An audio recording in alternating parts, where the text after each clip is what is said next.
वादिराज स्वामी को कोढ़ था बंधुओं। इन्हीं पार्श्वनाथ भगवान की स्तुति करते करते जब चौथे काव्य की उन्होंने रचना की और स्तोत्र पाठ कर रहे थे तो उनका कोढ़ दूर हो गया। कोढ़ जिसको आप व्हाइट स्पॉट के रूप में कहते हैं, ये सफेद दाग जिनको हो जाता है बंधुओं, उनके लिए प्रायः करके गुरुदेव की भी ये देशना रहती है कि एक ही भाव स्तोत्र का चौथा काव्य का पाठ निरंतर करो। आचार्य शांति सागर जी महाराज ने इसी पाठ के माध्यम से अपने ही संग में रहने वाले एक ब्रह्मचारी जी के कोढ़ को दूर कर दिया था। ऐसी बात चारित्र चक्रवर्ती ग्रंथ में लिखी हुई है। जिनको सफेद दाग हो रहे हैं या हो रहे होते हैं, उनके लिए एक ही भाव स्तोत्र का चौथा काव्य पठनीय है। निरंतर उसकी माला फेरने पर उसके उस रोग के उपशमन को देखा जाता है। अगर नहीं देखा जाता होता तो वादिराज स्वामी इस स्तोत्र का पाठ ही क्यों करते।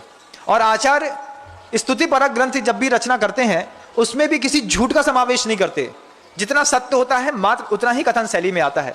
यहां पर स्तोत्र भी रख दिया, प्रागे वेह त्रिदिव भवना देश्यता भव्य पुण्यात् पृथ्वी चक्रम कनकमयताम देवनिन्ने तदेयम ध्यानद्वारम मम रुचिकरम स्वांत गेहम प्रविष्टस तत्किम चित्रम जिन्वपुरिदम यत्सुवर्णी करोसी। वही बात कह रहे हैं कि आप जब पूर्व में आकर के धरती को स्वर्णमयी कर देते हैं तो ध्यान के द्वार से आप मेरे हृदय में आ गए हैं, तो क्या मेरी देह स्वर्णमयी नहीं होगी? अवश्य होगी।